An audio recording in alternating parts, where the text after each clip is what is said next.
Hello, Julie Ann. Welcome to the Hello. podcast. I am so excited to have you, and our listeners can't wait to hear about what you do, your practices, and how you came into your spiritual evolution. Well, thank you so much for having me. I'm super grateful for this opportunity to meet you and be introduced to your community. So I really appreciate you having me here. Yes, welcome. Thank you. So please, tell us a little bit about how you found your way into this healing, you know, practice or the healing journey of helping others to align their chakras and live a more fulfilled life. hmm So I'd first like to say that I was brought up Christian. And so I was involved going to church every single weekend with my family. And so I already had a pretty solid foundation in faith, but it wasn't really until I found Reiki that that faith was really solidified. And I found Reiki because Mm-hmm. I was going through some health issues and Yeah. I was living in New York City. And to give you some context, I grew up in the smallest town in Rhode Island. That's the smallest state. I moved to New York City, was like a fish out of water there, under a ton of stress with my job. And my body started really giving me some issues, and it was trying to tell me to slow down and Right. take care of myself. And I thought, well, maybe I'll try acupuncture or this and that. And I didn't want to go see a psychologist because I had done that whole thing like my whole life and I was open to trying something different. So I'm looking up healers in my neighborhood, and there was this woman named Betty, and she did Reiki. And I was reading all about this, and I had never heard of it before. And I was Right. like, oh, like I'm really open to, somebody channeling positive energy. Mm-hmm. And I was like, I have to meet this lady. And so I went there specifically for TMJ. So a lot of like, Yes. that's all throat chakra blocks. That's all part of the throat chakra Yep. and not speaking your voice. And so it was so bad that I could barely eat food. So it had to happen. Really? Something had to happen. And Because it got so tight in it your was right here so in your tight jaw. and so painful. And um, so after the first session, I felt a significant difference in the way that my jaw was able to relax, Mm-hmm. and I just felt I felt uplifted. And so I saw her for maybe like 6 weeks, but twice a week.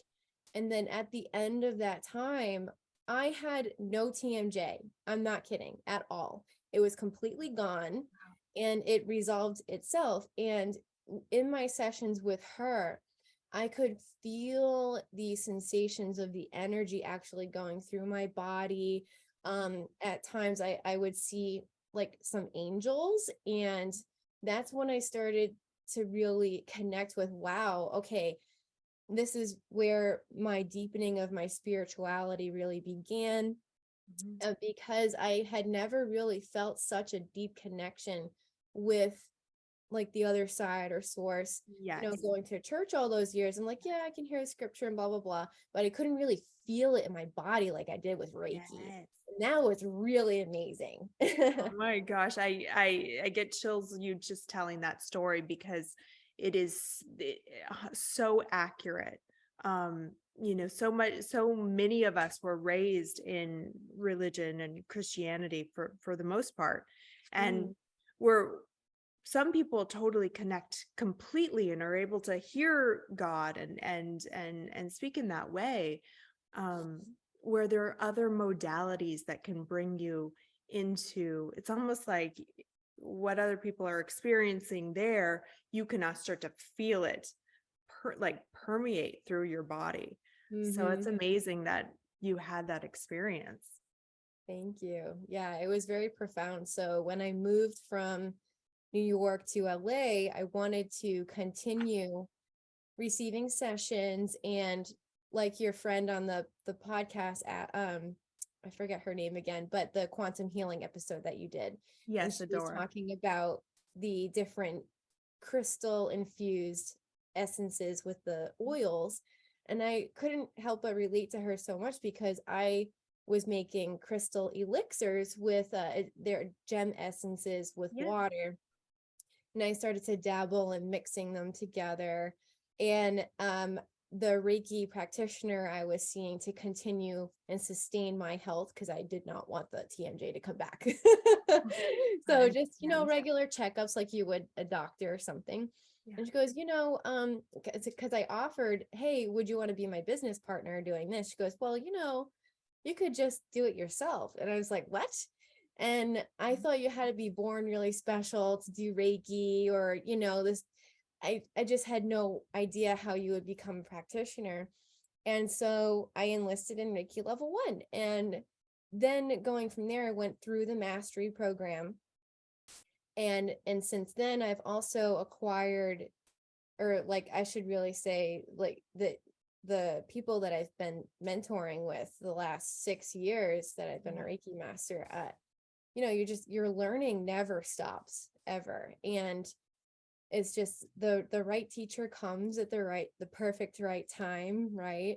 I And totally so agree. my learning has just continued on, and I love it. It's really very nourishing for me. Mm. And just to go down the road of endless discovery, it's really exciting. Oh, I see that joy that lights up in your face when you talk about it. So yes, I see how much it's working its magic on you. Thank you. Yeah. So when did you, so did you make the gem elixirs and start to create a business around that? Or was that just used in your own practice with Reiki? Well, I became obsessed with crystals thanks to Betty in New York. And Yeah. she had some crystals in her apartment where she did the healings, and I became fascinated with them. And so I really started to work with crystals first before I became Reiki Okay. attuned. Mm-hmm. And then that kind of led me into the actual energy healing, because one of the things that you can do with Reiki is actually program the crystals, which, little side Mm-hmm. note, you don't have to be Reiki attuned to program crystals. Anybody can do that. But what the added benefit is, if you are a Reiki practitioner, you can put the healing Reiki symbols in there, amplify the energy, and do some special things with them that you wouldn't be able to otherwise. So my intention was with the elixirs is as a way of clearing the energy body and the chakras. And that's when I started to really discover the chakras. But enrolling in the level 1, I learned way more about what the chakras are, Yeah. the aura. And I was like, wow, you can really do so much with the energy healing. But with that combined with the crystals is even more special. I mean, to me anyway. It amplifies the energy. Mm-hmm. Right.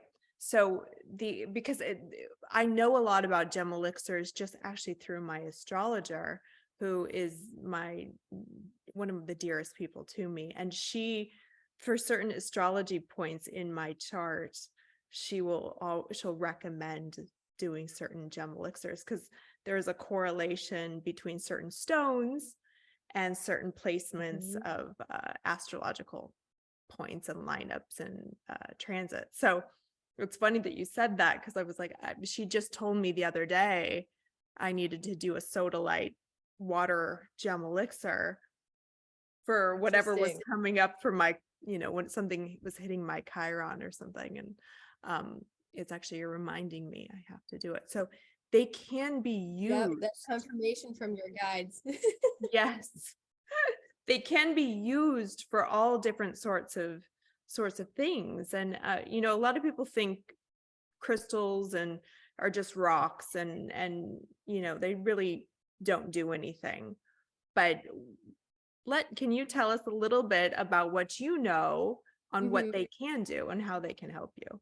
Right. Well, it's just funny because the use of crystals goes back to 30,000 plus years ago. I mean, people in the first ancient civilizations like the Egyptians, the Sumerians, they all use crystals for various purposes, of course. Right. But crystals are minerals that are formed in the earth under heat and pressure. And what's really interesting about them is that they all have a unique inner structure. This inner structure is called lattice. And so what happens is there are electrons that are within this lattice. And what it does is the lattice organizes it into these vibrational nodes called phonons. So what the electrons do is it enables the crystals to change from one energy form to another. So that helps with the flow of electromagnetic energies from them. So in quantum physics, I know I'm throwing a lot out at you. No, but, I love it. In quantum physics, we know that this energy transfer is possible because we use crystals in microchips, lasers, radios, our watches. 100%. And so it's so funny when people say, oh, that's a bunch of BS. I'm sorry, excuse my language, but using all this technology. And it's like, how are you going to say it doesn't work when we're clearly using it in everyday technologies, right? Yes. And so I think that's really fascinating. So crystals in a healing aspect, what it does is it helps bring balance and organizes the energy in the human field, otherwise known as your biofield, which could consist of your aura and your chakras and the essence of you as an energetic being. Right. And so what it does is it can also amplify your energy that you already have, and anything that is disharmonious with your natural rhythm and your vibration, it can transmute it through the organizational patterns like I was talking about with the lattice and transmute it into something that is different. So what happens in the energy field is that the crystal has its own vibration and energy field, and then we have our own energy field. And what happens is there's a harmonic resonance when they come together. It creates a third vibrational field. And so what that does is it syncs together, and anything that's disharmonious with that resonance is released and transmuted. That's I'm such sorry, a did I just beautiful, no, socks off? perfect. It was a beautiful explanation. And, I've worked with crystals for years, and we sell crystals, and I love the beauty of them, right? I'm very attracted to the beauty, and just there's certain ones that give off this energy, and that's what I gravitate towards. So so the scientific breakdown and explanation is much needed. So I greatly appreciate that. Of course. Yeah. I mean, sometimes the best crystals are the ones that you're really attracted to. I mean, you were touching upon this earlier about your chart, and there are some crystals that are associated with birthdays or like precious gems, like your birthstone. Right.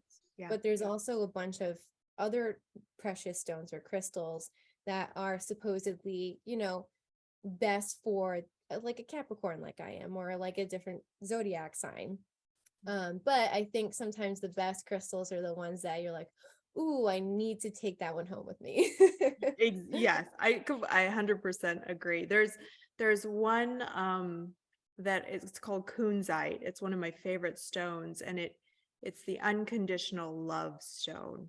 And Ooh. I through some past life work that I've done, it's always, when I've talked to multiple people, and they always refer to another planet that I came from, if you will, or another past life planet, and it's one of unconditional love that's kind of what comes through. And so I always think that's so interesting that I would be attracted to that stone, because it's probably what I've had the hardest time here on earth experiencing, is there's such a harshness. And so I think when I go to crystals or have crystals around, it's just because they soften this earthly experience. Oh, absolutely. And I can resonate with that. I've seen some of my own past lives too. And I hope you don't mind. I'm clairvoyant, so I was like kind of hearing some stuff come through. Is that okay with you if I, Oh, you know, sure. give you Yeah. any okay, I have your permission. Okay. Yes. Sometimes like I have very strong energetic boundaries, but sometimes the guides will give me information that's, um it's pertinent to like the conversation, right? So Sure. Sure. what I was hearing is that the connection with that kunzite stone, it's a memory of you from home. So like when you're holding it, it's like a piece of home for you. Right. And I'm going like this because yeah, it is very much like heart chakra based, as you were saying, with the unconditional love, and that's really beautiful. Oh, Yeah, I feel like this planet is very very challenging to live on sometimes. And yeah. kind of going back to the Reiki, it's like I have struggled with depression a lot of my life.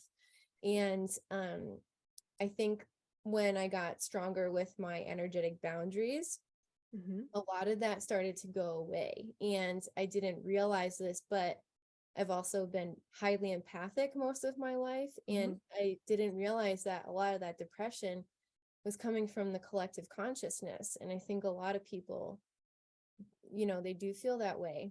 And this planet is very difficult to live on.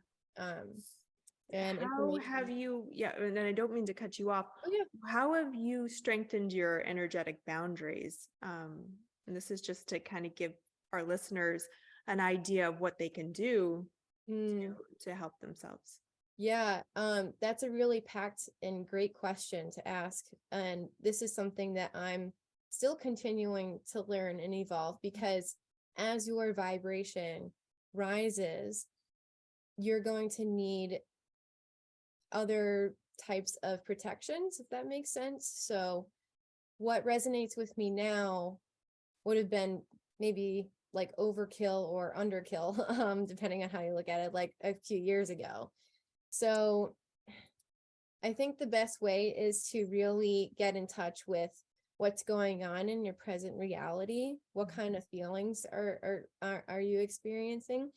For example, I had a friend who um was just kind of like a text bomber and stuff. And I'm very empathic, and I could feel like the energy behind the text, and I had to put up a boundary. So like there's boundaries where you're actually using your physical throat, and then there are energetic boundaries that are more ethereal, um in your aura, and setting boundaries that way. So there's really like two different types of like boundaries.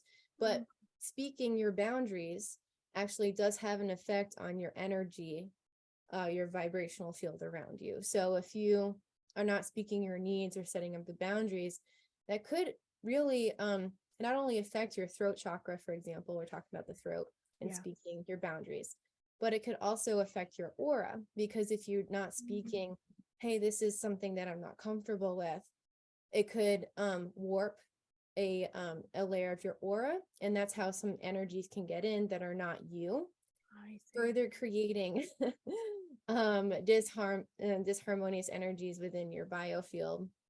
So that's very important. They kind of go hand in hand in a way. Right.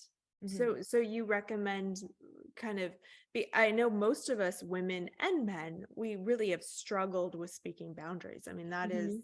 that is that's a hard one. If you didn't have Yeah. parents that either taught you or it came naturally. Mm-hmm. Um, we like to people please, most especially empathetic people. We really want to, we care. And so we Mm-hmm. want to continue to help or be helpful or give the person what they want. Right. So um so speaking the boundary, so saying no, probably, right? Saying Mm-hmm. no more, or I, please don't text me so much. I've Mm-hmm. had that instance happen with a best friend of mine who was my best friend for quite a long period of my life. And there got to be a point where I was noticing in conversation, it didn't matter what I said or to help. to try and solve her problems in her life, it would just, they would still come. And so every day I would be hearing this story over and over and over again. It really did wear me down. Mm-hmm. Probably right when my spiritual awakening was really heightened. And that relationship ended up ending, and not by my doing and not by my boundary, but by her boundary, which was interesting. And it was so interesting in hindsight to look back and see how that was actually a huge, almost like a relief on some level. I mean, of course, I love this person unconditionally, and there's nothing but love there, but it was a relief for me not to be in that frequency all the time, every Yeah, day, reiterating over and over and over and over definitely. again. I can relate to that. And what I'm picking up on is that when you spoke that boundary, it also removed the energetic cord between the two of you. So you weren't having that that energy feeding to you anymore. So for the listeners and people that may be watching this, Yes. I think a great practice for you daily is to start your day by saying something to yourself or out loud. Anything that is not me is not allowed to attach to me in any way, shape, or form. Or you could say something like, you know, anything that is not like Julie Ann Dawson is not allowed in my energy field, and just say anything that really resonates with you, because that's correct for you. You don't have to copy what I'm saying. Just feel into your heart what the best protection for you at the moment is. And by reaffirming that nothing has the nothing is able to attach to you in any way, like that will greatly strengthen your energetic boundaries and keep your aura and your chakras more in alignment. And your whole vibration and energy field as a whole will feel a lot better. Yeah. And then there's also being able to release any kind of attachments that may have gotten in. And a lot of this stuff is also unconscious too. People sometimes they don't mean to be sending us this energy. It's just because we're all connected together. We're all energetic beings. We're all one. And some people are more sensitive to that than others. And if a person hasn't dropped into their unconscious mind, they don't know if they're, they have like unconscious programming of like jealousy or like, sending like For stabs to sure. people, or just, Yeah. pull off all kinds of crazy stuff from people doing energy healings. And it's like, when I first started my healing journey, I was like, who did this come from? Where is this? And I'm not going to be friends with them anymore. And I'm like, whoa, I'm so in my ego. And it's not even that important where it came from. What is important is for me to focus on how I am allowing these energies, first of all, to get into my field. And I had no energetic boundaries. So no wonder I was experiencing all this stuff. So just starting the day with, an affirmation, really, that you are in control of your life. No one else is allowed to control you, and no one else is allowed in your energy field. Right. Without your explicit permission, consciously. I like this. Yeah. Yeah. No, it's a great point. I think we don't always think about it. I mean, I do it meditation every morning, and I do my little piece of my practice of Kundalini, but I don't even, I very rarely focus on my auric field other than wrapping it in. I actually I shouldn't say that completely. I wrap myself in divine white light of protection. So I always feel like that is my idea about how to keep my auric field clear and clean. But as we kind of evolve into these to this new earth, if you will. Oh my gosh, sorry. No, it's okay. Getting a emergency. Sorry, that was so weird. It's okay. Is it the silent, flash like an flash emergency flood? Yeah. Where are you? I'm in LA. Oh, you are in LA. Okay, yes. Sorry, I'm gonna turn it was It's on silent, but I'll just put it on airplane mode. I don't know if it's hopefully totally I won't get any okay. more. No, I'm scary. don't even worry. We're having we're having just so much rain go out. Just telling everyone what's going on. We're having so much rain in LA and in Southern California, and all of California, that we Mhm. keep getting these warnings on our phone, which makes it even worse, to be honest with you, because we're like, oh my gosh, there's a flash flood coming. And I think they just said something about storing 2 weeks of food or something. And Oh God. really, come on. I just went to Costco. I think I'm good. You're good. You're good. But even with this rain, right? It brings on a sense, for at least for me, especially, it's a sense of depression that comes just because there's no sun. Hmm. And so what is your suggestion for keeping your aura just more positive and light when the light is being blocked? Yeah, yeah. Um, so I would actually go off of what you were saying about wrapping your aura in that beautiful white light. For others, it might be a rainbow. It could be gold shimmering light. You can get creative. Whatever you feel resonates with you the most is the correct way for you. And that's what I teach in my Reiki courses. So that is one way. And to meditating is really, really powerful, being able to connect in with your heart center. And this is great for everybody who wants to also like open their intuition more, follow their inner guidance. Is if you have a hard time visualizing, that's okay. If you just set your intention on connecting with your heart, or drop your awareness into your heart and meditate from that space, you'll also be able to channel more of a higher vibrational level of consciousness. And Right. so when you're in that meditative state, just open yourself up to the flow of the source energy, connecting in with the universe, Mhm. God, or whoever it is that you feel comfortable calling on. I work with angels every single day, so that's also Do another really you? great tool. Yeah. And for the archangel who is associated with beautiful thoughts and staying more, positive energy, would be Archangel Jophiel. And anytime I see this or feel this angel around me, I see her as well, also as her. Archangels are androgynous. They're Oh, the are perfect they? blend of Really? they're just I energy. They're like the perfect blend of masculine and feminine, but feminine, there are right? certain angels where they're dominantly masculine or dominantly feminine. And Archangel Jophiel, I've never seen come to me as a man, but that doesn't mean that that doesn't happen. It's just my angels will appear to you as a way for you to recognize, oh, that's who that is, right? So Yes. Archangel Jophiel might appear to you maybe really different. Right.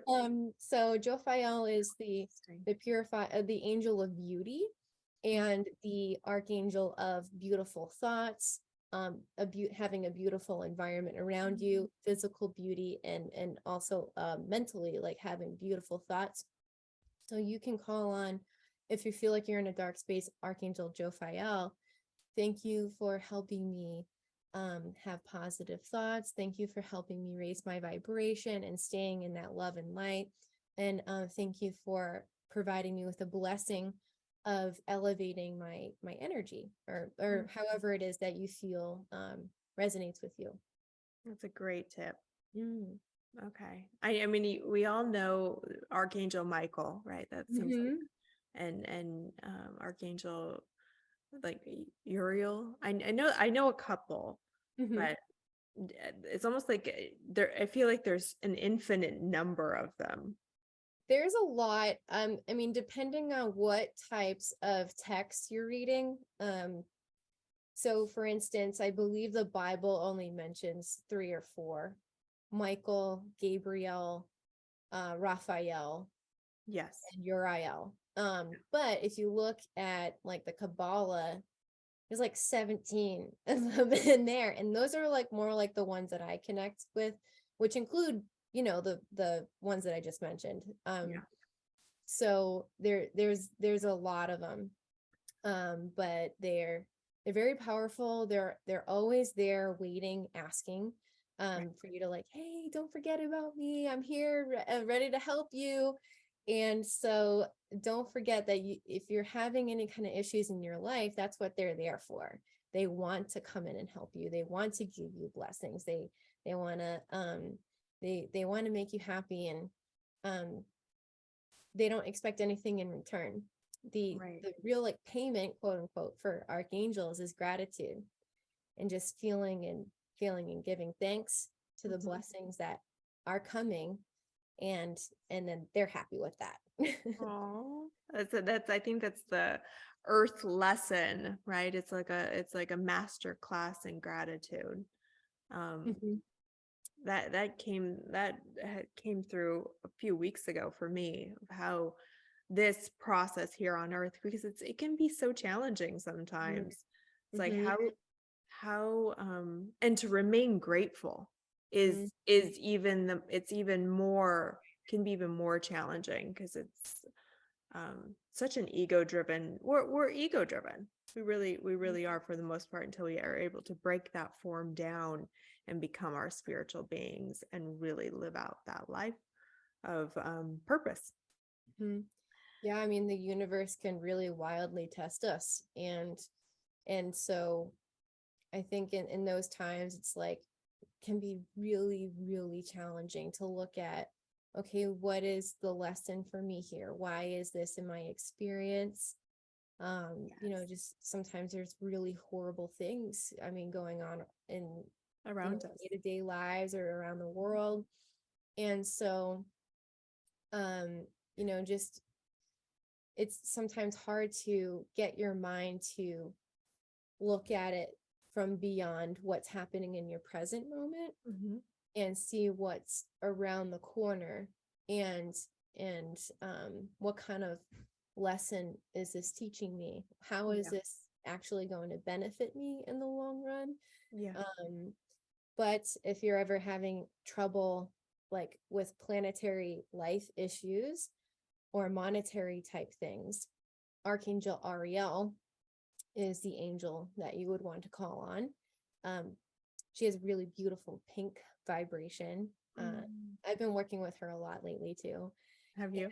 so she is the archangel of courage and strength.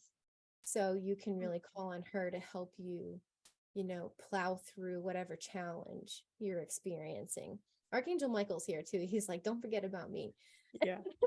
Yeah. But He's like, I can feel him like over my shoulder. And he's like, yeah, I can help with that too. And so, but Archangel Ariel too, just she oversees the earth. She can help you with grounding, pulling in money, finding a new job, and putting you more on your path of alignment and why you're here to begin with your life's purpose. And Archangel Michael is chiming in again. He's like, I can do that too.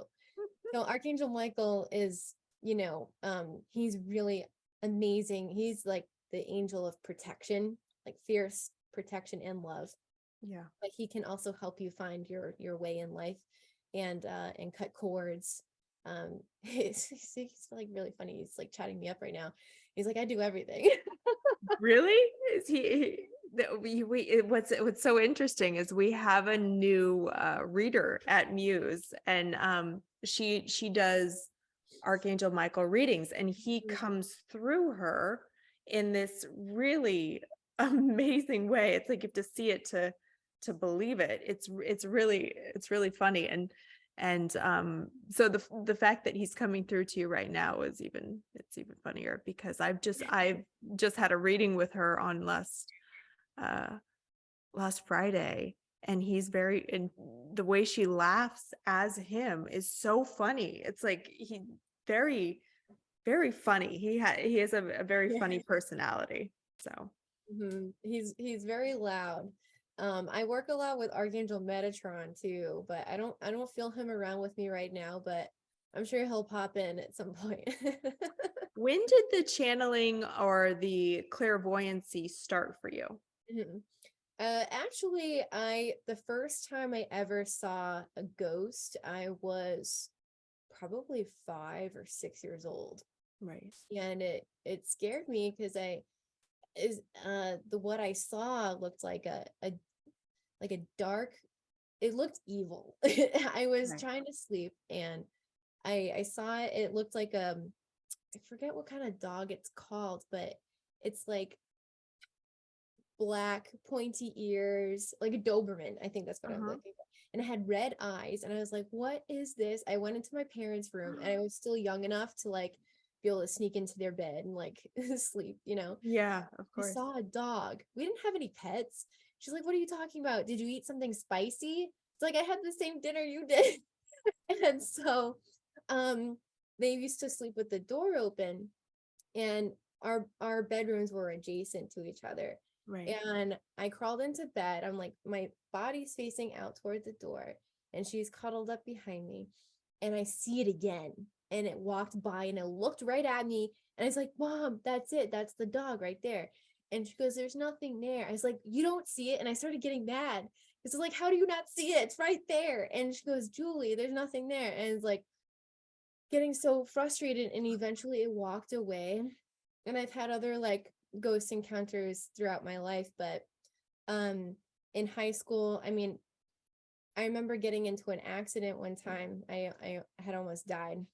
And I remember being angry that I didn't predict that this was going to happen, because throughout my life, I've always been pretty psychic, and knew certain things were going to happen, or like had a thought come into my brain before somebody would say it. And then that Mm-hmm. person would say it, and I'd be like, what? This is so weird. But then I thought, everybody's like this.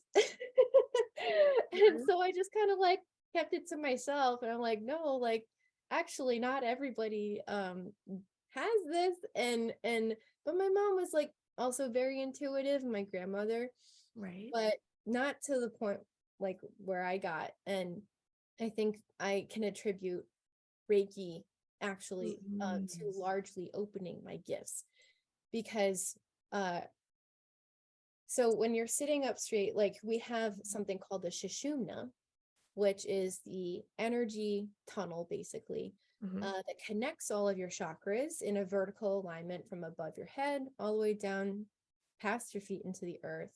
This Right. is your divine energy channel. And so when you have a Reiki attunement, what happens is it's already open. You're never cut off from spirit ever. You always have the ability to tap into your intuition and channel. But what an energy attunement or Reiki attunement does is it widens that channel more than double. Then a level 2 and more than doubles that. Oh And my. then a Reiki 3, a Reiki master, more than doubles. So your channel going from not attuned to a Reiki master teacher is widened substantially. And what comes through that channel is not just energy healing, but it opens your perception and consciousness to things that are not like physically there, or Mhm. like you can see into other dimensions, connect with spirits. And so as I became um more involved in my business and doing Reiki on other people, I'd have like the angels come in, and I'd have sometimes their ancestors, sometimes I would see their past lives. um all this stuff started flooding in, and I'm like, wow, this is really trippy. Yeah.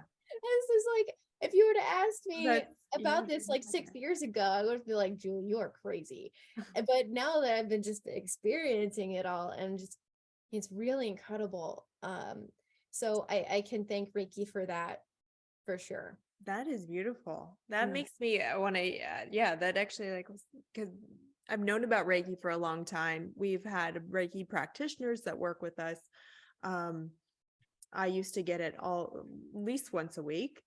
Mm. Um, and but I never really had like an interest of doing it myself, even though I thought, oh, I could do it people tell you, yes, it's easy to do when you're trained. But just that idea of being able to open up and have a finer, it's almost like a more open viewpoint, Mm-hmm. a perception wise. I mean, you're making me want to sign up. So I can give you the link if you're interested. yeah, I What it does, definitely think I would be. yeah, what it does is it doesn't give you psychic gifts, it reveals the gifts you already have. Mhm. And so what the Reiki does is it's like it drops the veil of illusion that we have, and we have that veil when we first incarnate here on this planet. We go through a veil of forgetfulness where we come from. Mhm. So it's really a blessing to even be able to connect with that energy and remember where you come from. In itself is a blessing, to be able to remember that, and then to be able to remember you have all these amazing gifts. And it's like anyone who's listening, if you're empathic, or you think you might start to be opening your psychic gifts, I know that it can be and feel a little scary, but you're perfectly normal. There's nothing wrong with you. You have a beautiful community here to support you for that. And it's don't be afraid of it. It's I think sometimes people try to dismiss like psychics and mediums, but all the top CEOs in the country, all the billionaires, multi-billionaires use psychics and mediums for business. And it's just like, it's like that trickle down thing of like, oh, we can't tell anyone about this because it's our little secret, like to use psychics and mediums. Oh yeah. Listen, everybody does it. When we're talking about like old kings and even now and presidents, the use of the occult, it's why it's been so hidden. It was why it was kept so secretive. It's very Plutonian. It's Mhm.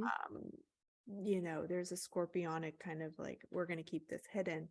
But just like with probably psychics and mediums, there's the CIA has used remote viewers Oh yeah. for since they even knew about remote viewing, and that Yeah. was back in the 1940s and 50s, and they've been using them to look at different things that have they've thought, oh, we need to know information on this. Mhm. When you look at even Stranger Things and the things they show with the deprivation tank and I'm bringing it to you guys, if you haven't seen the show, I apologize, but they use these different type of experiments where they do self deprivation, and she's able to go into another, it's almost like a portal to another realm, and see an actual occurrence happening, and then Mhm. come back and tell them about the Yeah. occurrence. So that's been going on, for years. But also back in the 1500s, 1300s, astrology's been used. Astrology was something that they kept away from the people, so because they would know, oh, this is going to be happening, and let me pre-plan. And Mhm. it's amazing how these things, how long they've been around, but also how many people have used them and kept them in this secretive kind of power play. Right. Yeah. I just think it's really interesting because how I was talking about Albert Einstein earlier. Mhm. He also used astrology. Oh yeah. Not a lot of people know about that. Yeah, and because when you say astronomy, right, people go, "Oh, okay, astronomy." Mhm. That's okay. But when you say astrology, it's like, Mhm. that's woo woo. That's kind of, that's not justifiable. But astronomy is astrology. Mhm. It's just it's planetary alignment and how that's all Could I configured. could I Yeah. read you a quote from Albert Einstein on astrology? I was Sure. just talking about this with my friends, and I just pulled it up on my phone. Okay. So it says, he said, Astrology is a science in itself and contains an illuminating body of knowledge. It taught me many things, and I am greatly indebted to it. Albert Einstein. Beautiful. Mm-hmm. We need that quote. Yeah. Brit, And I Brit just, used that quote. and just piggybacking off of what you said about Elle being in the deprivation tank, Mhm. you can get to those other places yourself in meditation. You can go into some people use like drumming or chanting, but you can do it just through meditation, by focusing your awareness on where it is you want to go. Just be a little careful. I was just gonna, yeah, I You was just wanna gonna protect give that. yourself.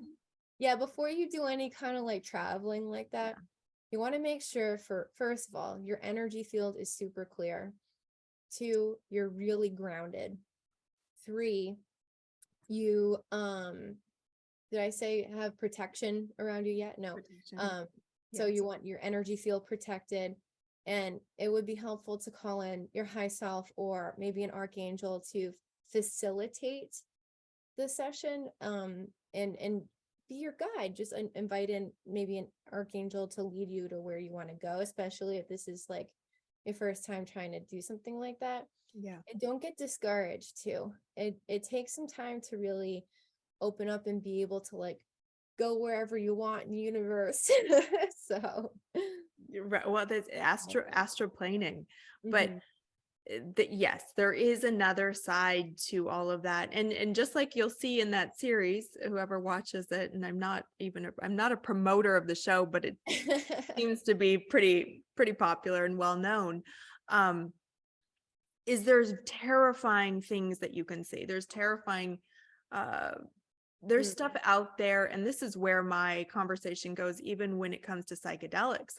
You don't know always what you're opening yourself up to. no, And I'm getting goosebumps all over my body right now when you're yes. talking about that. And so I am firmly of the belief, and this might be a staunch belief for a lot of people in the spiritual community, but that not everybody is meant to experience that. I It's agree. not for everyone. And Yeah. there's this idea that, we're going to go off on some psychedelic trip of ayahuasca or mushrooms, and it's going to fix our problems. It's going to fix our depression. It's going to cure our anxiety. Mm, And a lot of times, and this is because I work with my own therapist who does he does astral travel, but he also does a lot of protection around mm, people, celebrities, and people who have done these types of things, that you open your aura up, your mhm. field up, and whoever is giving you that medicine, or whoever's around, it could be a dark energy, it could be a light energy, they have the ability to come in and Yeah, continue to come in into yeah, your field. and yeah. and what people were experiencing after certain trips, um was that their shaman would come in at night through dreams and have sort of this relationship, and a lot of times it was inappropriate Oh happen. yeah, yeah, and yeah. and Mm, it ugh. was like they had no idea that that could even be a possibility, right? Because we're in such a material plane field of 3D where, if you can't touch it, if you don't see it in person, it's not there. But it's like, no, when you're opening yourself up in these ways, you have to understand things can come in that you can't see, Mhm. right, on the physical, and that can start to play out in your world. So just a air of caution, and not trying to scare people, but that does happen. No, I think it's good that you're talking about that, because I've heard of, shamans that they're actually not even real shamans, some of them, and Oh, they're facilitating these sessions with the medicine. because you know And why? It's big money now. yeah, And there's this way of having access to women or men or whatever it is. yeah, and harvesting their energy. And so some people feel like they're incredibly drained. That's because there could be an energetic attachment, either an entity that came through, not just on ayahuasca, like I'm talking about like psychedelics in general, Yes. because you have to be very careful. If you do choose to do psychedelics, you need to make sure that your energy field is very, very protected if you do choose to do something like that, because psychedelics tend to warp your etheric template. Our aura has 7 different layers to it, and there are certain layers. Well, each layer has different functions, just like the chakras have all their own unique responsibilities. Mhm. But there's a really amazing book that illustrates this perfectly. And I've heard it on your podcast before. It's Barbara Brennan's Hands of Light. And so I'm just going to bring it up again. Please. It's an incredibly informational book.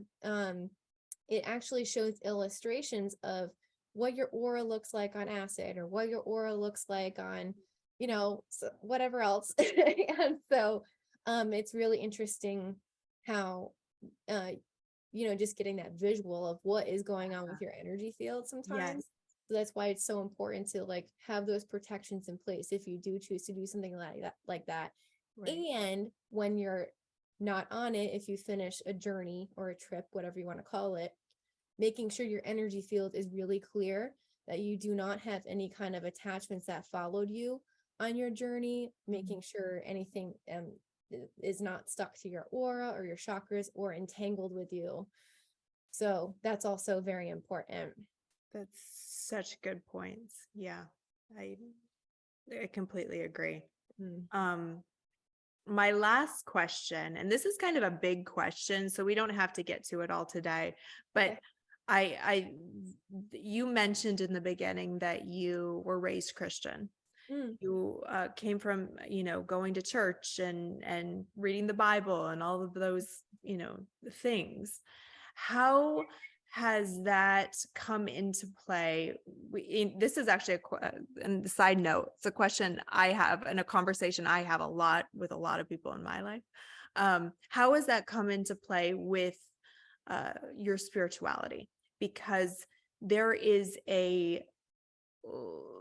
how do I say this nicely? There's a divide that happens where Christians, Jews, it could be Christians, Jew, it could be anything. It doesn't have to be just Christianity, but they look at spirituality as sorcery.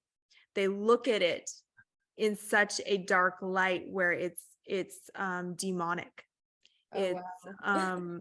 it's yeah, so it's this really weird space that I wasn't really privy to until I had people who were of faith that were just like, we don't do tarot card. There's a devil in that. No, that is not. So I've had a lot of that kind of show up in my own life where I never connected the two, because I always thought, well, no, astrology is just a gift from God, and it's God's roadmap for life for me. And that's how I communicate. Or, it's just almost like it's Kundalini. It's just been a higher connection to the divine for me, right? It raises my field up so I can connect.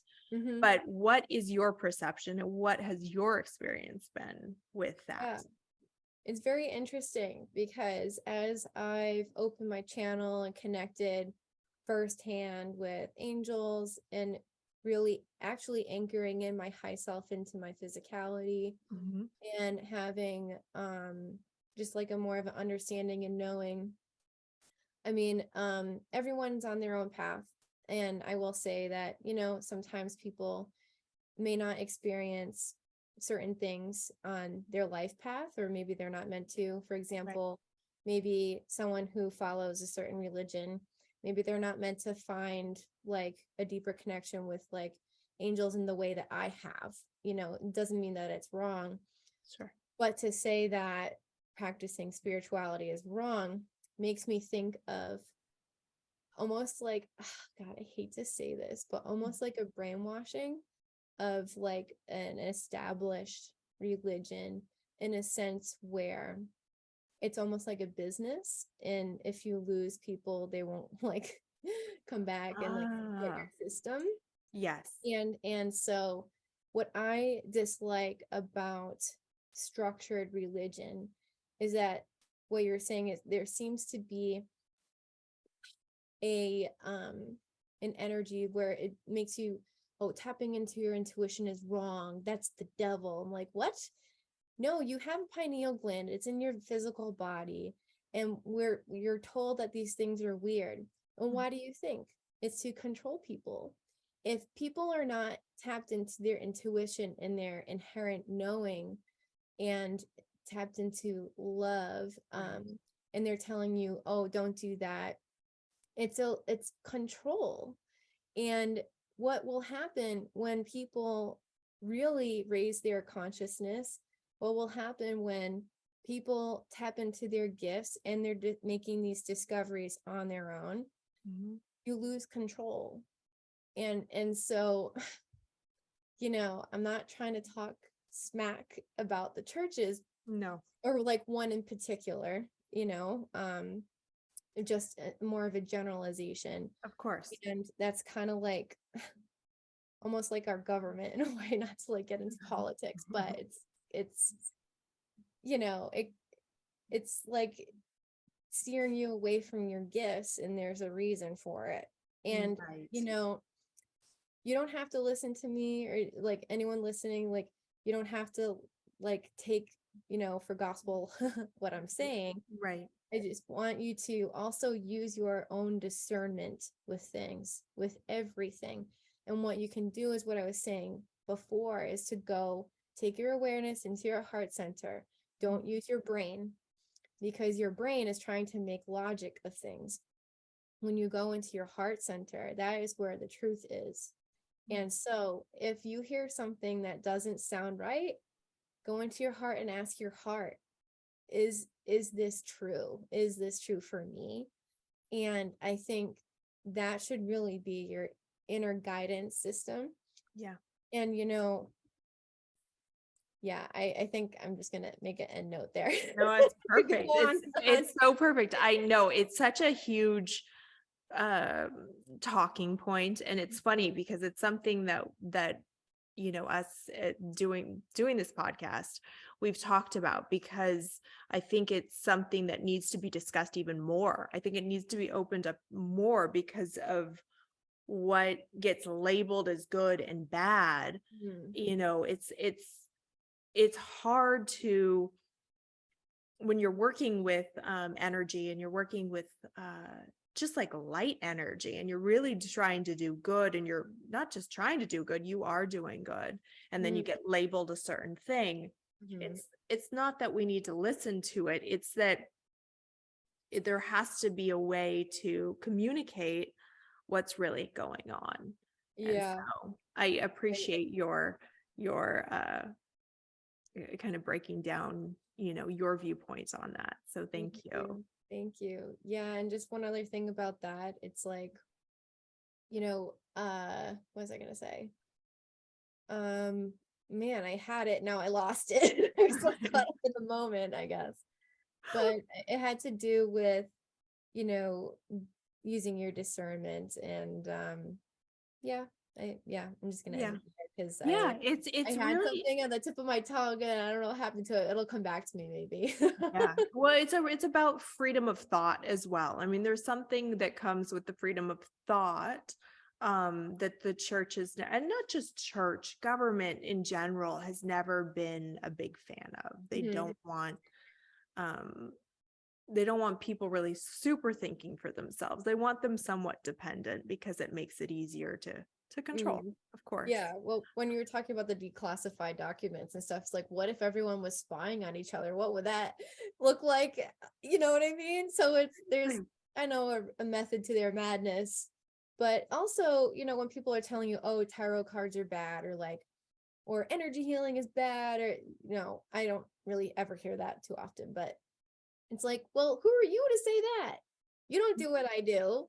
You don't know anything about it. If you did your research, then yeah, maybe. But it's interesting how people can have such an authoritative voice and power over other people. but you need to do your research and tap into your heart. And that was the thought that I had forgot, and it came back to me. So I'm glad it came back.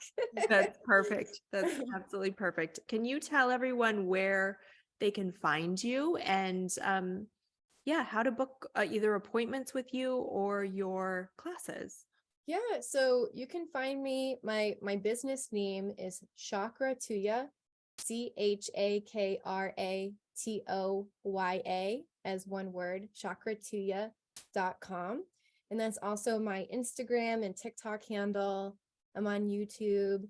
Okay. And through my website, that's where you'll be able to book me, or if you're interested in taking any courses or workshops, I have all of that available on my website under certifications. And I also have an online store. Wonderful. Oh my goodness. It was so wonderful to have you. And this conversation has yeah, it's brought me so much joy. So thank you so much. Oh, I really, really appreciate you having me on your show. I am all fired up. Clearly, I could talk about this all day long, and I'm so grateful for the opportunity to be here and to share space with you, and to give out positive messages to other people. So Yeah. thank you. Thank you.